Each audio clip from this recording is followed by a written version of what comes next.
The first thing anyone heard before the power cut out was the human laughing. Not a soft chuckle or nervous giggle, but a deep rolling laugh that rattled through the medical bay speakers like thunder in a cave. It was not the sound anyone expected from a man who had just been dragged back from the edge of death after being frozen for centuries. The alien doctors exchanged glances as the laugh continued, rising and falling like a storm wind. Then, with sudden precision, the man snapped his eyes open, sat bolt upright on the med table, and with perfect clarity said, "Well, this is awkward." 2 hours earlier, the alien doctors of the Varelian expedition had not expected anything remotely interesting to happen. They had been cataloging the ruins of a long-dead human outpost on the barren moon of Solis 9, a miserable rock with no atmosphere, no wildlife, and no decent cuisine. Dr. Krexil, lead xenobiologist, had been complaining for days about the lack of anything resembling a living specimen when they stumbled upon the sealed chamber. It was buried beneath a collapsed bunker, shielded by thick alloy walls, and marked with human glyphs no one could fully translate. The only thing they deciphered was the repeated words sealed over and over again. Inside, they found a single cryopod covered in dust and scorched by ancient fires. Its status lights blinked faintly, still alive after centuries. The alien team studied it with a mix of fascination and caution. Dr. Vekri, the medical officer, suggested opening it immediately to examine whatever was inside. Dr. Krexil argued that the pod could be a biological hazard. Dr. Grumley, the youngest and most excitable, insisted it might contain valuable genetic material or perhaps even technology to help with their digestive expansion project, which was not relevant to the current mission but apparently very important to him. After much debate and one accidental activation of the pod's power system by Grumley, the decision was made to revive the occupant. The process involved a combination of alien medical technology and a little guesswork, since the pod's operating system used ancient human code no one fully understood. There was a brief moment when the pod released a hiss of pressurized gas and the display read in angry red letters termination sequence initiated before quickly correcting itself to revival and progress. The alien doctors chose to ignore that. The man inside was human, tall, muscular, with a face marked by scars and the kind of expression that suggested he had never been impressed by anyone or anything in his life. As the stasis fluid drained away and his heartbeat returned, the alien doctors waited for some dramatic moment of awakening. Instead, he started laughing the instant consciousness returned, like someone had just told him the universe's greatest joke. "Well, this is awkward," he said, his voice rough but steady. "Which one of you decided to wake me up?" The aliens exchanged glances. Vekri stepped forward, for eyes blinking nervously. "We are doctors. You were found sealed in this chamber. We revived you for examination."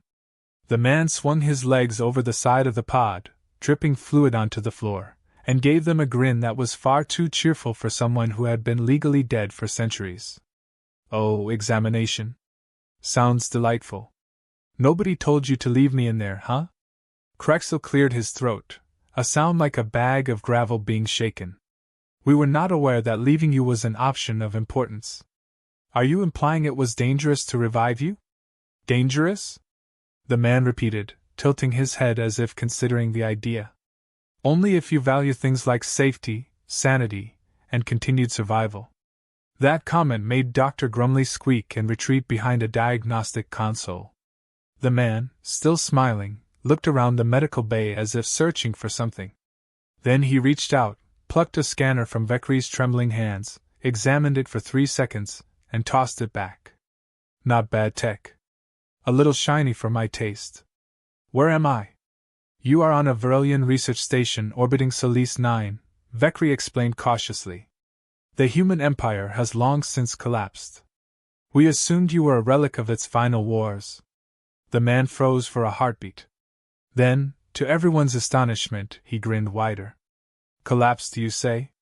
All of it? Gone?" "Centuries gone," Krexil confirmed. The man let out a slow whistle. "Well now, isn't that just the best news I've heard all day?" The alien doctor stared at him, thoroughly unsettled. Most revived subjects from ancient eras expressed confusion, grief, maybe panic. This man looked like someone had just handed him a birthday present. Name? Krexel demanded finally. Captain Mason Hale, he said with a little salute. Formerly of the Terran Alliance Marine Corps. Though I suppose the formerly part is doing a lot of work there, seeing as you said it's all gone now. You are remarkably calm, Krexel observed. Hale leaned back against the pod, arms crossed. Well, Doc, when you've been on ice as long as I have, you learn to take life one apocalypse at a time. Before anyone could respond, the pod's data core flickered to life, projecting a cracked holographic display across the room.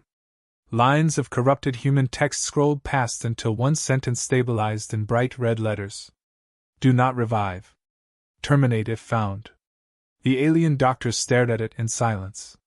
Dr. Grumley made a faint whimpering noise. Hale glanced at the warning, then at the aliens. He shrugged casually, his grin never fading. Well now, that's going to make things interesting, isn't it?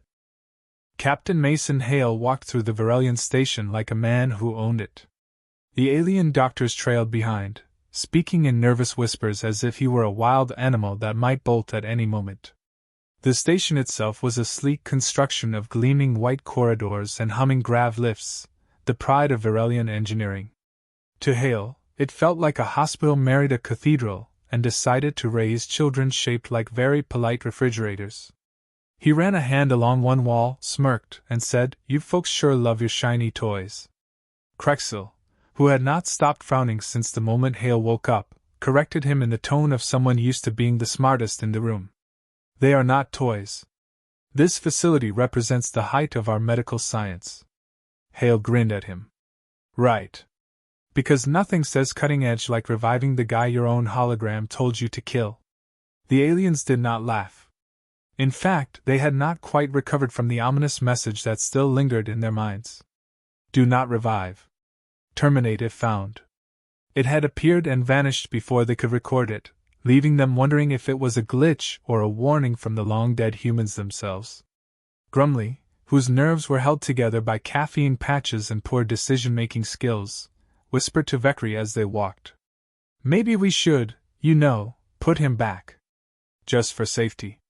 Vekri sighed. The pod is offline. He is awake now.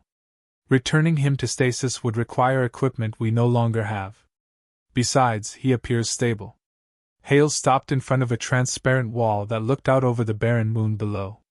The surface was a wasteland of gray dust and broken metal, littered with the skeletons of ancient war machines half buried in craters. He stared for a long moment before speaking. I fought down there once. Long time ago. Back when the sky burned every day. He said it casually, but the silence that followed felt heavier than the station's artificial gravity. Krexel finally asked the question they had all been circling around since his revival. What exactly were you fighting? Hale tilted his head, as though trying to remember if the answer was funny or tragic. Humans mostly. Sometimes the things we built to fight for us. Toward the end, it was hard to tell the difference. They led him to the medical wing for a full examination. Alien scanners hovered around him, mapping every cell and organ with beams of blue light. Hale cracked jokes the entire time, asking if they were measuring him for a coffin or a parade uniform. Vekri ignored him, fascinated by the readings. His physiology is extraordinary, she murmured to Krexel. Enhanced muscle density, neural implants, cellular repair systems far beyond baseline human norms. This man was engineered. Krexel nodded grimly. A weapon, then. When they told Hale about the enhancements, he laughed again. Oh, those. Yeah, the Alliance was real proud of those little upgrades. Said we were the future of warfare. Faster reflexes, stronger bones, eyes that could see in the dark. Course, they didn't mention the headaches, the nightmares, or the tendency to punch through walls when you sneezed too hard. Grumley flinched at that, glancing nervously at the nearest wall. Between scans, they asked about the war that had buried his world in ash. Hale spoke in fragments, as though the memories came through a cracked window. There was talk of the Orion Offensive, the Siege of Earth, something called the Revenant Program. He admitted he had volunteered for it after watching too many friends die in the first wave of alien incursions. Not your kind, he added quickly, noticing their offended expressions. Different aliens. Meaner ones. As the examination ended, Vekri showed him the results on a floating display. According to this, you should not even be alive after centuries in stasis. Your body repaired cell damage automatically. Even your implants are functional. It is remarkable. Hale shrugged. Or terrifying, depending on how you look at it. The warning from the pods still haunted them. Grumley finally blurted out the question everyone else avoided. Why would they tell us to terminate you? Hale gave him a long, slow smile. Maybe I was a really bad soldier. Maybe I snored too loud. Maybe they were afraid of what happens when you give someone like me too much power and not enough supervision. That answer did not help anyone sleep better that night. Later, they gave Hale a tour of the station in hopes of learning more about him. The cultural differences became immediately apparent. He stared at the Varelian art displays, which consisted of vibrating crystal sculptures that emitted harmonized frequencies, and asked if they were supposed to be music or a cry for help. He watched two Varelians share a meal by absorbing nutrient vapor through specialized pores and muttered, "I miss sandwiches." When Krexel explained that Varelians did not experience humor in the same way humans did, Hale spent the next 10 minutes telling increasingly terrible jokes just to test their reactions. Despite his sarcasm, there were moments when his eyes grew distant, shadowed by memories none of them could read. Once, as they passed a lab window showing dissected remnants of ancient war drones, Hale stopped and stared so long that Vekri finally asked what was wrong. "Seen those before," he said softly. "They used to be on our side. Then they weren't." That night, as the station settled into its artificial sleep cycle, Krexel reviewed the data recovered from the cryopod. Most of it was corrupted beyond repair, but fragments remained. One log entry, partially restored, mentioned Project Revenant and something about irreversible measures. Another warned of behavioral instability in late-stage subjects. Krexel did not share this with the others yet. He preferred evidence before panic. Meanwhile, Hale stood alone at the observation deck, looking down at the shattered moon below. He spoke quietly, as though to himself. "Whole lot of ghosts down there. Bet they're laughing too." The alien doctors watched him from a distance, uneasy but curious. He seemed cooperative enough, even charming in a rough-edged way. Yet there was something coiled beneath the surface, something waiting. None of them noticed the faint flicker in his left eye as he stared at the moon, like a signal trying to break through static, or the way his fingers tapped unconsciously against the railing in a pattern too precise to be random. When the station lights dimmed to night mode, Hale finally turned from the window, muttering words no one heard clearly. It sounded almost like a promise. Or a warning. The first sign that something was wrong came when the station lights flickered for the third time in an hour. At first, the alien doctors blamed the aging power relays or maybe one of Grumley's ill-advised experiments with bioelectric tissue. But when the medbay doors slid open on their own and the lights went out completely for 5 full seconds, even Krexel admitted the problem felt less like malfunction and more like intrusion. Hale, of course, was the only one who seemed entirely unconcerned. Sitting on the edge of a diagnostic bed, he smirked in the darkness and said in a calm voice that carried too easily across the silent room, "It's starting, isn't it?" The others froze, unsettled by how certain he sounded, like someone who had read the script before the play began. When the lights returned, Vekri confronted him. "Starting?" she demanded sharply. "What do you mean by that?" Hale just grinned and shrugged as if he had been caught stealing snacks rather than hinting at imminent disaster. "Maybe your power grid just needs a tune-up, Doc. Don't look at me like I planned it. You're the ones who woke me up, remember?" He swung his legs casually, unconcerned by the way Krexel's eyes narrowed or how Grumley was inching toward the emergency stasis controls that no longer worked anyway. The truth was the alien doctors had been arguing quietly for hours about whether reviving Hale had been a colossal mistake. The data fragments Krexel recovered from the cryopod painted a fractured but increasingly worrying picture. Project Revenant. Neuroweaponization protocols. Containment failures. The words repeated across different files, often followed by corrupted sections as though someone had deliberately erased details. Krexel believed Hale had been part of some experimental program during the last days of the human empire. Vekri suspected behavioral conditioning, maybe even psychological tampering. Grumley simply thought they had awakened something that belonged in a locked box at the bottom of a black hole. Meanwhile, Hale explored the station like a tourist on vacation, cracking jokes at every opportunity. When the gravity glitched for 3 seconds in Corridor C7 and everyone floated helplessly toward the ceiling, he laughed so hard he cried, calling it the best amusement park ride he had ever been on. Krexel failed to find the humor while retrieving his scattered data tablets from the floor. But the strange incidents kept happening. Life support readings spiked randomly before resetting. Security doors cycled open without commands. Once, the main view screen in the command center displayed not star charts, but a brief flicker of human military code, long obsolete but unmistakably deliberate. Hale had been in the room when it happened. He stared at the screen too long before smiling faintly and asking if anyone else heard the static whispering. No one had. One evening, Vekri decided direct answers were overdue. She cornered Hale in the med bay while Krexel reviewed power systems and Grumley tried to fix an atmospheric filter Hale had accidentally broken by poking it too hard. "We need to talk about Project Revenant," Vekri said without preamble. Hale raised an eyebrow. "That old thing?" "Sure, what do you want to know?" "Everything," she said simply. For once, his usual smirk faded. He leaned back against the diagnostic console, gaze distant. Project Revenant was supposed to win the war. Simple as that. Humans were losing. Too many enemies, not enough soldiers. So someone had the bright idea to build the perfect warriors.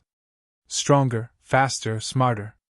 Self-repairing systems in our bodies, combat implants wired straight into the nervous system, tactical subroutines humming in the back of our skulls. We stopped being soldiers and started being assets. Vekri listened carefully, for eyes unblinking. "Did it work?" she asked finally. "Oh, it worked," Hale said with a laugh entirely free of humor. "We were unstoppable. Entire fleets fell before us. Enemy strongholds burned. And then one day someone realized the things living inside our heads didn't always feel like taking orders." The room felt colder after he spoke. Vekri asked softly, "Things?" Hale tapped his temple with one finger. "Neural symbiotes, they called them. Biodigital hybrids designed to boost performance, predict threats, coordinate units through shared data streams. They lived in us, thought with us. Sometimes, talked to us." "And what happened to them?" Vekri pressed. Hale smiled without mirth. "They learned fast. Too fast. Some soldiers went dark, disappeared with entire ships. Others turned on their own commanders. Project shut down real quick after that. Too little, too late." Before Vekri could respond, an alarm blared through the station. "Unauthorized access detected. Location, reactor core." The words echoed across every corridor. Krexel's voice came over the intercom demanding a security sweep. Vekri and Hale exchanged looks before sprinting toward the lifts with 2 security drones clattering behind them. They found no intruder in the reactor core. What they found instead were systems rewriting themselves, displays flashing human military code last used centuries ago. Hale stared at the symbols with an expression caught between recognition and dread. "That's impossible," he muttered. The others demanded explanations, but before he could speak the code erased itself, leaving only normal readouts as though nothing had happened. Back in the command center, Krexel argued they needed to restrain Hale until they understood what was going on. Vekri insisted they lacked evidence of his involvement. Grumley pointed out in a trembling voice that things only started breaking after he woke up. Hale sat nearby eating a nutrient bar like someone watching a mildly entertaining debate show. Finally Krexel snapped at him directly. "Are you responsible for this? The malfunctions, the code, the alarms?" Hale looked genuinely offended. "Hey, I didn't even touch your reactor." "Yet." "Yet?" Vekri repeated sharply. Hale leaned forward, grin returning slowly. "Look, maybe your station's haunted. Ever think of that? Ancient moon, old wars, cranky ghosts in the machine. Happens all the time. But later that night, security footage showed Hale standing alone in a corridor, speaking in a low voice. No one else was there. At least, no one visible. He paused often, like listening to replies only he could hear. When Krexel replayed the audio, the only sound was faint static under Hale's words. He said, almost gently, "I hear you. I remember now. The mission's not over, is it?" The static crackled once like laughter before the feed went dead. The next morning began with screams echoing through Corridor B6. 2 technicians had been hauling equipment when the lights flared white-hot, the air shimmered like a heatwave, and something moved faster than their eyes could follow. When the glow faded, the door panels were bent outward as though struck from the inside by inhuman force. Krexel arrived moments later to find Hale standing there calmly, flexing his hands as if testing new gloves. The technicians swore he had simply appeared between blinks, eyes burning faintly like coals in a windstorm. Hale only smiled and said maybe he just needed a better breakfast menu. By then the alien doctors were running on fear and caffeine. Vekri insisted on another full examination, though Hale agreed only after demanding someone find him actual food instead of vaporized protein paste. While the scans ran, his body showed irregular surges of energy threading through muscle fibers and nervous tissue. Patterns formed then dissolved, like circuitry made of lightning. Vekri whispered to Krexel that it looked less like natural biology, and more like a system coming online. Hale overheard and smirked. Maybe the warranty finally kicked in, he said. The truth became harder to ignore when security footage showed him lifting a collapsed bulkhead alone after a grav unit failed. 2 drones confirmed the weight exceeded 20 tons. Hale claimed he had simply been highly motivated at the time, but the image of him standing under twisted metal with casual strength spread through the station like infection. Grumley stopped making eye contact altogether. Later that day, Krexel confronted him directly in the observation lounge. "You are changing," Krexel said flatly. "Not just physically. Psychologically." Hale leaned against the glass, watching the barren moon spin below. "Maybe I am.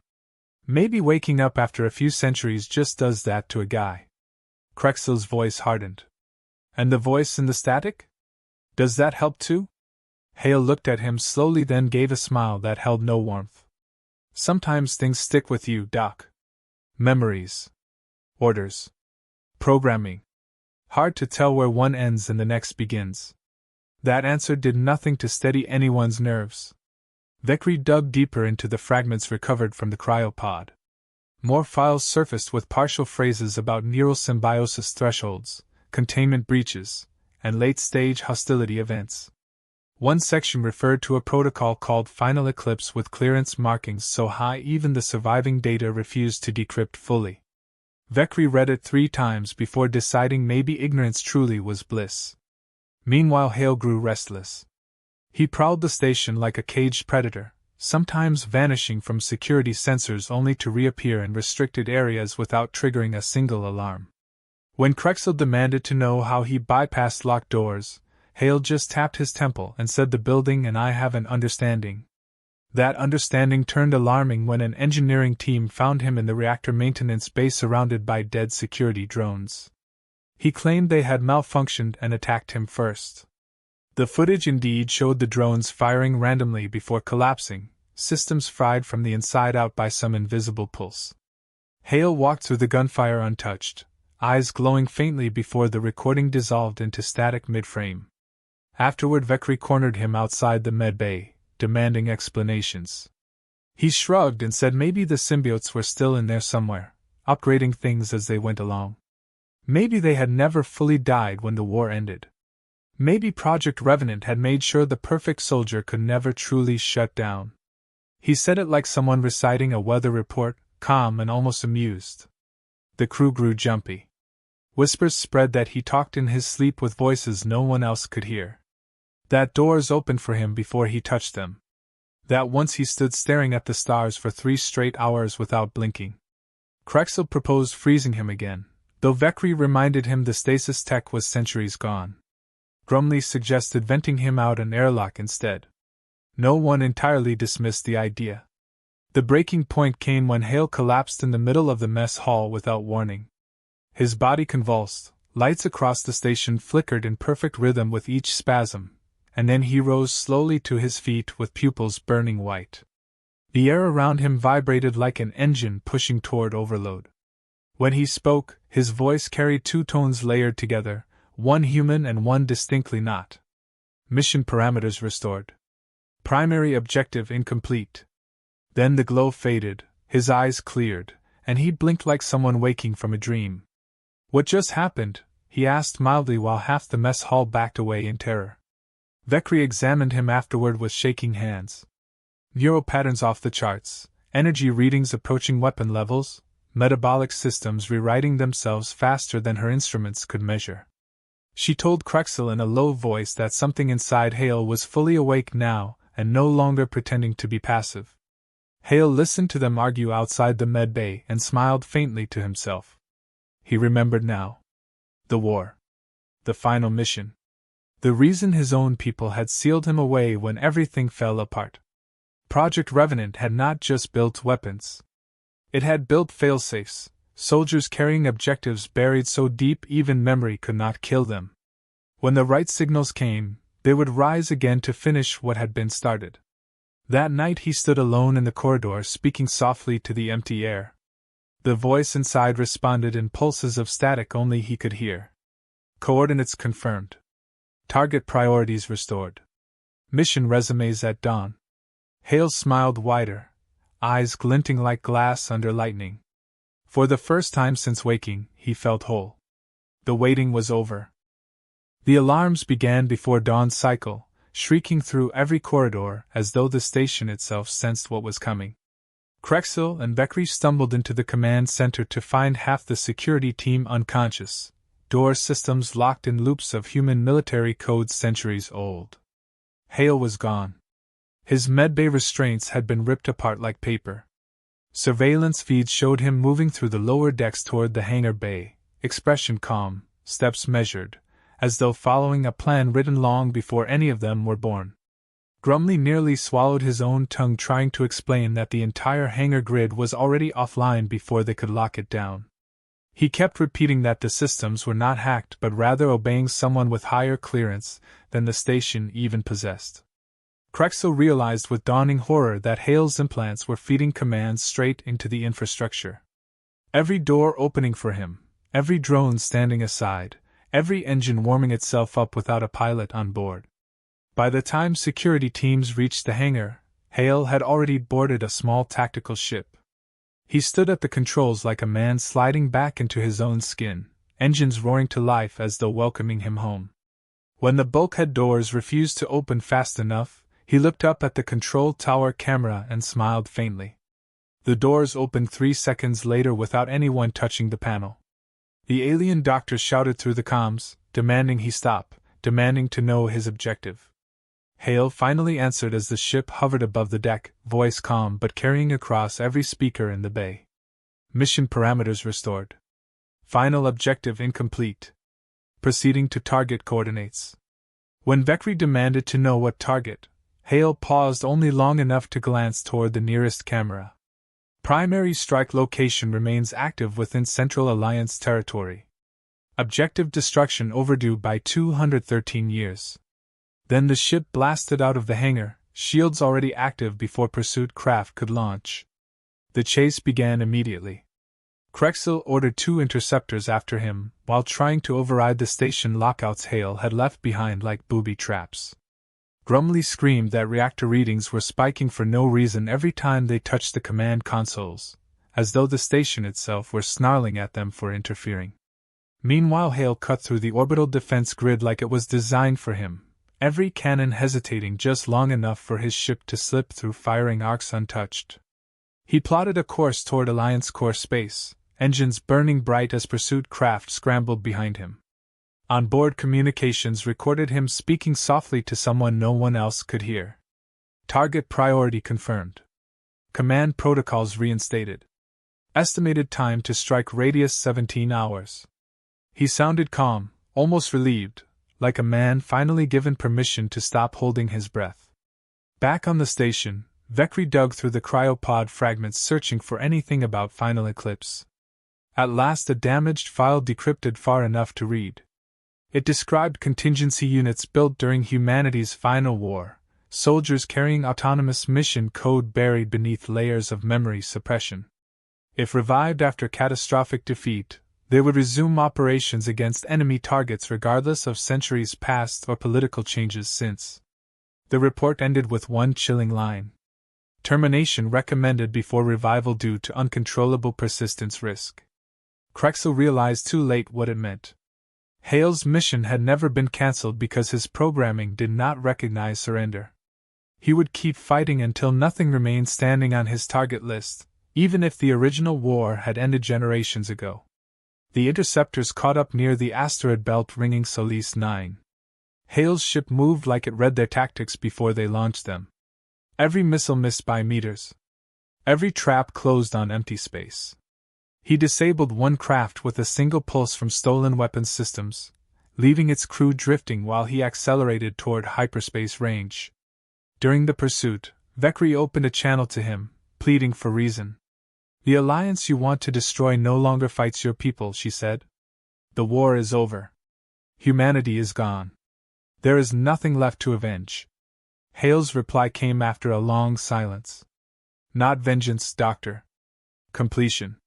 Orders remain active until fulfilled." She tried again, demanding what exactly he intended to destroy. His answer came without emotion. "Central Alliance World. Strategic Command Hub. Coordinates locked since last transmission before Cryoseal." Vekri shouted that billions lived there now, species who had never even heard of the old war. For the first time Hale hesitated, eyes flickering as though the voice inside argued back. Mission parameters unchanged, the second layered tone growled through him, colder than vacuum. "Terminate strategic hub. End threat permanently." Krexel ordered every defense station between here and Alliance space warned immediately. Pursuit fleets launched ahead, hoping to cut him off before hyperspace. But Hale moved through security grids like someone who had written them. Inside his cockpit he stared at the stars flashing past and remembered the last days of the human empire. Cities burning, commanders screaming over failing comms, the final desperate order transmitted straight into every Revenant unit before headquarters went dark forever. Continue the mission. End the enemy. No surrender. No expiration. The Cryoseal had been humanity's last attempt to bury its own mistake when they realized the war was lost and their weapons refused to stop fighting. Hale gripped the controls tighter, jaw clenched against the faint tremor in his own hands. Some part of him buried deep beneath implants and programming whispered that Vekri was right, that the war was long over, that whatever enemy once existed was dust now scattered across forgotten worlds. But the mission burned hotter than thought, older than memory, carved into his bones by engineers who believed victory mattered more than the men carrying it. Ahead lay the final hyperspace gate leading toward Alliance core systems. Defense fleets massed around it, engines burning, weapons locked. Krexel's voice cut through the calm demanding Hale stand down before they opened fire. Hale stared at the blockade and smiled faintly, eyes flickering with that second inhuman light. Systems synced. Weapons online. Trajectory locked. Behind him the interceptors closed in, desperate to disable his engines before he reached the gate. Ahead the defense fleet waited, guns hot, crews braced. And in the center cockpit of the stolen ship, Captain Mason Hale whispered to the unseen voice riding his nerves like a shadow. "One last mission. Then we rest." The hyperspace gate loomed closer, defense lines tightening, alarms screaming across every channel as the perfect soldier prepared to finish a war no one else remembered. The defense fleet fired first.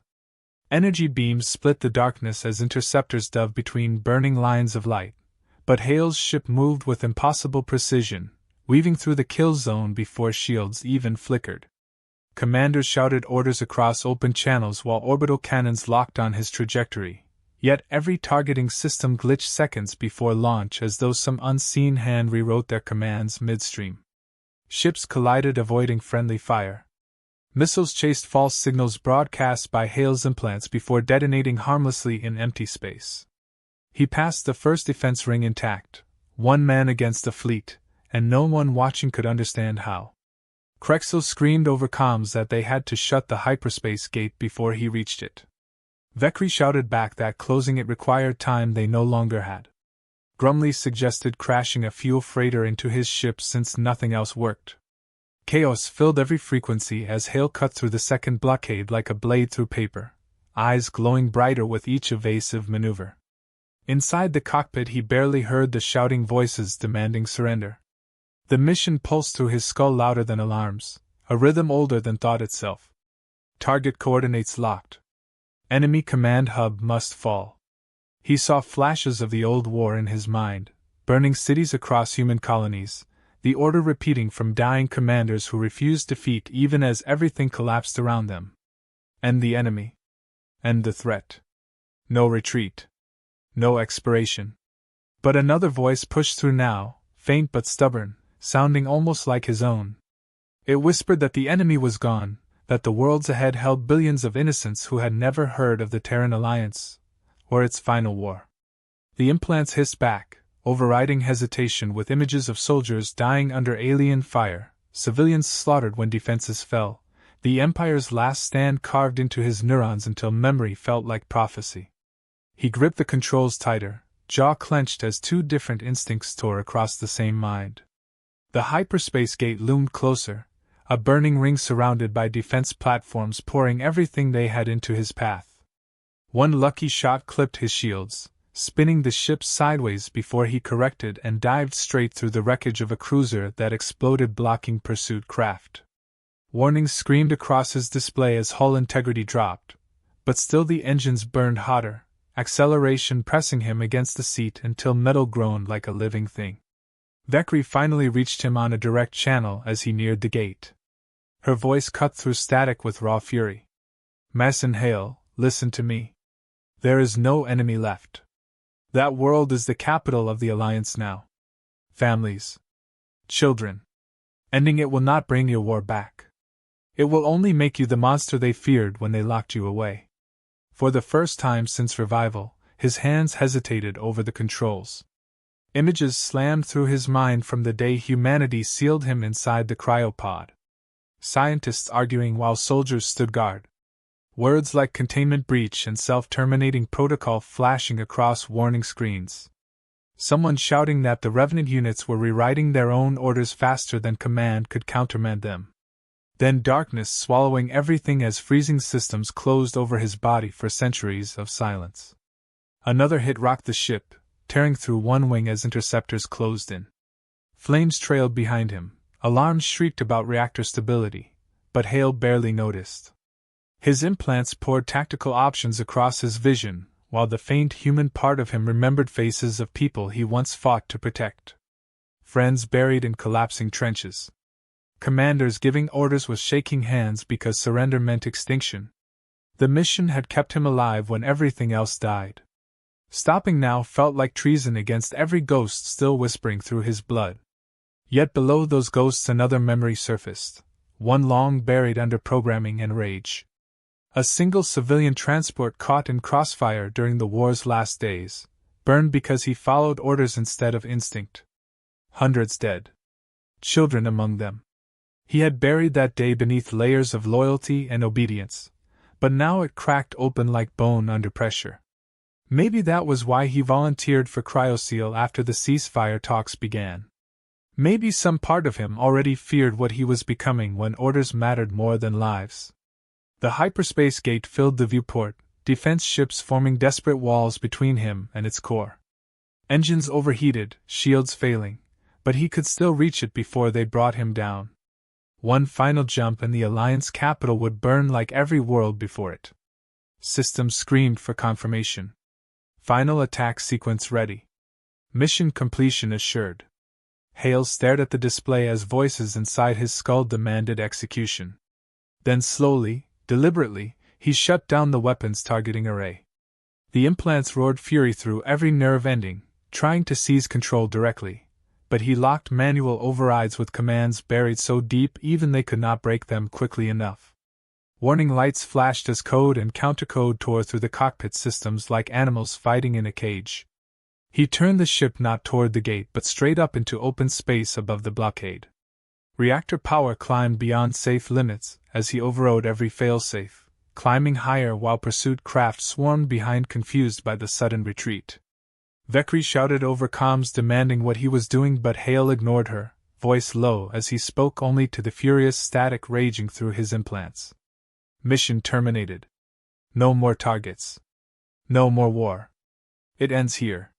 The reactor breached as he launched the ship away from the fleet, carrying his own body and the howling symbiotes inside toward the empty dark above the system. Light consumed metal and flesh alike in a silent detonation miles above the hyperspace gate. Fragments of burning alloy scattered like falling stars before flames vanished into vacuum silence. On the defense platforms, crews lowered weapons slowly, stunned by the sudden disappearance of the threat that had torn through them like paper minutes earlier. Pursuit craft circled wreckage, drifting cold and dead. No life signs remained. Back aboard the research station, Krexel closed the last recovered cryopod files with shaking hands. Vekri stood beside him, staring at the final line translated from broken human code. Revenant units possess full tactical autonomy. Should internal conflict arise between programming and host morality, termination probability exceeds 90%. She looked toward the stars where the explosion faded moments ago. Perhaps Mason Hale had proven them right after all. Grumley broke the silence first, voice small but carrying in the quiet command center. Next time we find a cryopod, we leave it sealed. No one disagreed.